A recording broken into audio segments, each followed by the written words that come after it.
ever had a cinnamon roll before? Oh, do you have any allergies, either of you? No. No allergies, right? But it's not for they only have an allergy to amoxicillin. Oh, so a medicine. Okay. Well, thankfully, no amoxicillin in here, so we're good. We'll be back. Perfect. All right, ladies. And if you would like a cinnamon roll, I will give you one. Is that okay? Perfect.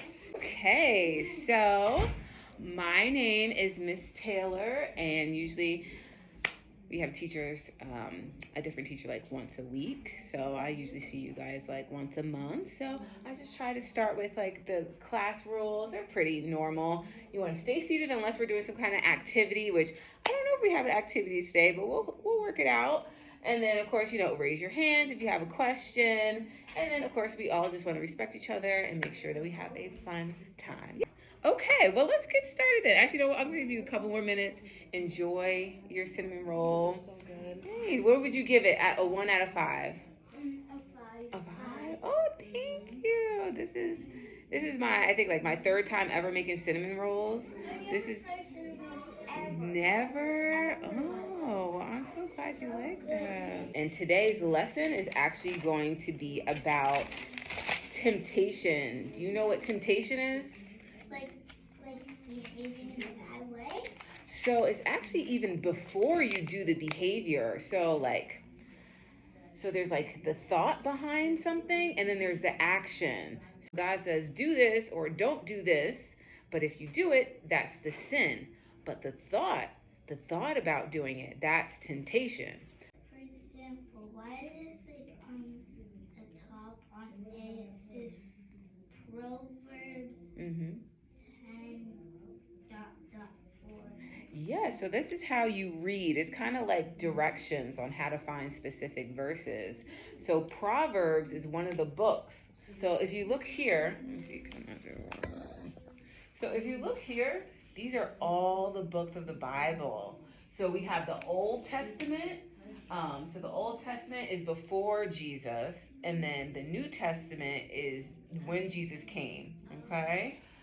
So the first 5 books of the Bible are like the laws. So you got the 10 Commandments and everything else that God specifically tells us to do or not to do. Then you have history.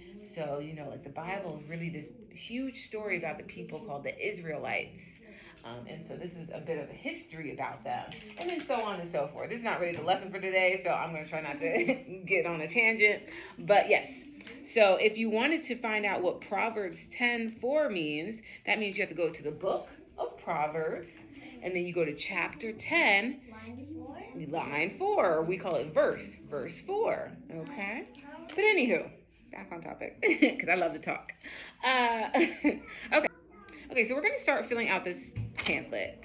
Jesus said that his baptism fulfilled all, do you know what it says? Yes. Righteousness? It did fulfill all righteousness. So do you know what a prophecy is?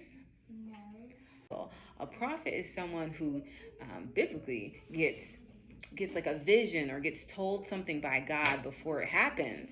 So then they go and tell people. They say, God told me you guys got to do this, or this is going to happen. So just be aware that this is going to happen. So it's a look into the future, if you will. So Jesus was, what's the word I'm looking for? Prophesied. People started saying, oh, there's going to be a Messiah. There's going to be someone that's going to come and they're going to save us. So John the Baptist was like, I know that you're the Messiah. You're the Son of God. I'm just a man. How can I baptize you? You're holy. You're wonderful. And then Jesus said to him, well, it was prophesied. This has to be done so I can fulfill the entire prophecy, so I can make everything righteous, so you know that I am who I say I am. Does that make sense? But immediately after, do you know what happened? Jesus started to be tempted. The devil started to tempt him Satan started to tempt him for 40 days. Could you imagine 40 days? That's longer than a month. Someone coming up to you every single day and being like, well, during this time, Jesus was fasting. Do you know what fasting is? No.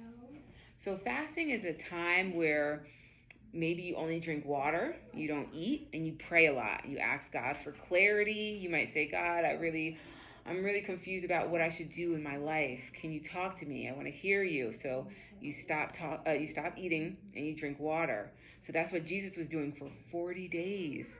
So during that time, every single day, Satan was like, you should eat some food. Eat that food over there. Eat these cinnamon rolls. You know what? Instead of eating the cinnamon rolls, if you leave God and you come with me, I'll give you the whole world. I'll give you so much gold. I'll give you everything. What do you think Jesus said? No. No, right? Do you think it was hard or easy for him to say no? He was